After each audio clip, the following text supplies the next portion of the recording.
Week 12 of the fantasy football season, and here's the top 15 tight ends I'm ranking this week. Number 1, Travis Kelce of the Kansas City Chiefs. So Kelce, he didn't have the greatest of games in Week 11 in the tough loss versus Philadelphia. Dropped a couple passes, fumbled a crucial ball within the red zone. But this week here, I think he bounces back, has a great matchup at the Vegas Raiders, and still, even with a bad game, he had 16 fantasy points in PPR leagues. So Kelce, we still know, is the number 1 tight end. Maybe he did lose a step, or maybe those early season injuries to his lower leg didn't do him any good, but he still goes out there and puts up numbers. Number 2, TJ Hockenson of the Minnesota Vikings. So Hockenson, he's definitely pushing to hit that number 1 spot this season at the tight end position. He's been a great weapon in the red zone. Joshua Dobbs is his quarterback now, obviously with Kirk Cousins out for the season, but he really hasn't missed a beat, is TJ Hockenson. He's a matchup nightmare for linebackers and safeties, and this week with a great matchup versus the Chicago Bears that gives up a ton of points, I think once again Hockenson has a great ball game, and it wouldn't be surprising to me if he finishes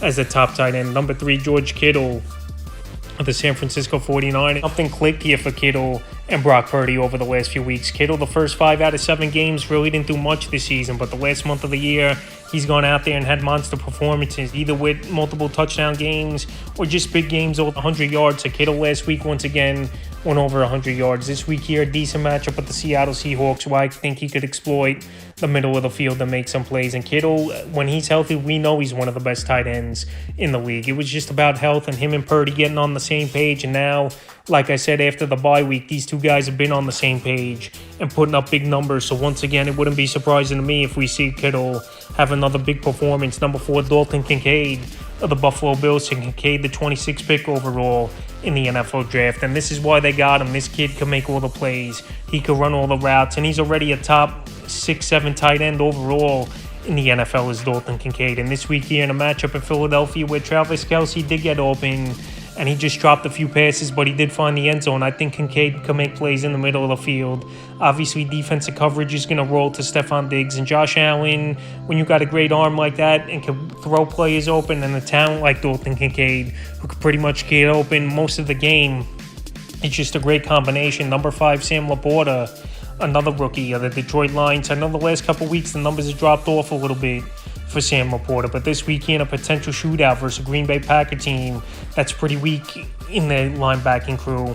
I think this week here, Sam Laporta, he can make some plays versus Green Bay. Last 2 weeks, like I said, the numbers have been down, but he's been a top tight end, and him and Jared Goff have had a great rapport. And in the passing game, he's the number 2 option behind Amon-Ra St. Brown. Third down performance the last couple weeks, but a Thanksgiving game, what usually these Thanksgiving games and Thursday games, it's high scoring. I think Laporta goes out there with a bounce back performance. Number 6, Trey McBride of the Arizona Cardinals. So McBride, we know he's a freak athlete. We know he's a good tight end, could run the routes, yard after catch ability. And this week, a good matchup versus the Los Angeles Rams, where they're middle of the pack type of defense. So him and Kyler Murray, since Murray returned to the lineup a few weeks ago, have had a good rapport. And this kid, like I mentioned in other videos, he's been a top tight end to come out of college football in the last few seasons, beating school records, winning top awards. And this week, once again, where there's not much in this offense on the passing side besides him and Hollywood Brown, I think McBride versus Ram defense goes out there and has a good performance. Number 7, Evan Ingram of the Jacksonville Jaguars. I know Ingram the last few weeks, his numbers have dropped off as well. But right now, I think Lawrence, he's been getting Calvin Ridley going. Defenses will start rolling coverage back Ridley's way, and that'll open up the middle of the field here to Evan Ingram. So this week here in a decent matchup at the Houston Texans. I think Evan Ingram, after a bad few games, he gets back on track. And we know he's one of the better tight ends in the league in terms of yards after catch as well. And just the way he could line up in your offense. He could line up in the slot if you need him, or even on the outside as a receiver. Number 8, Jake Ferguson of the Dallas Cowboys. So Ferguson, number 2 target in this passing game. And we know Dak Prescott's always been a tight end friendly type of quarterback. Last week, June Naker did score a touchdown for the Cowboys, the backup tight end. And Ferguson, it wasn't a good game at all, but Ferguson, we know versus Commander defense, could go out there and have a good performance. His Commander defense hasn't stopped anyone all season. They give up a ton of points. Even last week, we saw Tommy DeVito throw for 3 touchdowns on Washington. So I think Jake Ferguson can find the seams in the middle of the defense. We know at the deadline, they traded Montez Sweat away to the Bears and Chase Young to San Francisco. And there's not much over there where I think they could hold Ferguson and this Cowboy offense down. Number 9, former Dallas Cowboy and now Houston Texan Dalton Schultz. So Schultz the last few weeks, Schultz, he's been putting up top 10 numbers at the tight end position. Him and Stroud have a good rapport, and that middle of the field's really open, especially with Tank Dell taking the top off of secondaries and defenses for passing lanes, and the seam to be open for Schultz. So this week here, in a good matchup versus the Jacksonville Jaguars, where tight ends have had success for the most part. We saw it a few weeks ago with George Kittle having a big game. I think Dalton Schultz goes out there once again and reaches double digits possibly for the third week in a row. Number 10, David Njoku of the Cleveland Browns. So David Njoku, he's been a solid tight end for the most part this season. I know that fire pit accident definitely held him back, but he still toughed it out and played those games. And this week here at Denver, where they're soft in the middle of their defense, I think that Njoku can make some plays. And now with Thompson Robinson at quarterback, young quarterbacks, best friend is a tight end and security blanket. So this week here, not the greatest matchups at Denver. Their defense definitely has improved. But like I said, in the middle of the field, there's still some openings where he could get open. For 11, Logan Thomas of the Washington Commanders. So Logan Thomas, it's been a solid season here for him. And injuries have only been the problem that's held Logan Thomas back, because if he hasn't had injuries, since a few years ago he was a top 12 tight end, and this season once again he's going out there and performing and putting numbers up. So right now the number 2 target in this offense behind Terry McLaurin, I believe Logan Thomas is. He's going out there making plays, a big 6'7", 6'8" target at the tight end position and in the red zone. And this could be a game where they're going to have to throw 40, 45 times is Washington to keep up with this Cowboy offense. And Logan Thomas has had a good track record in his career as well versus Dallas. Number 12, Taysom Hill of the New Orleans Saints. At Taysom Hill, we know he's a gadget guy.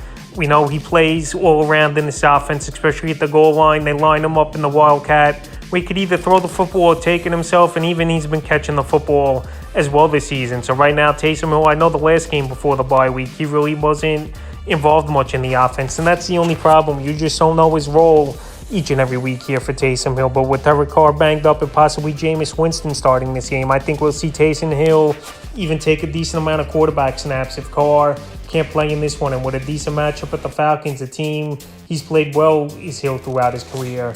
I got him at 12-13. Kyle Pitts, they mentioned the Atlanta Falcons. So Kyle Pitts, it's been an up and down season, and I think his numbers are going to take a hit a little bit. His Pitts with Desmond Ridder back in the starting lineup once again, even though I think Taylor Heineke's a better quarterback in terms of getting the football to his weapons and down the field. And this week it's a tougher matchup versus the Saints, who are middle of the pack and a stingy defense to score touchdowns on. So right now, Kyle Pitts, we know he's a freak athlete.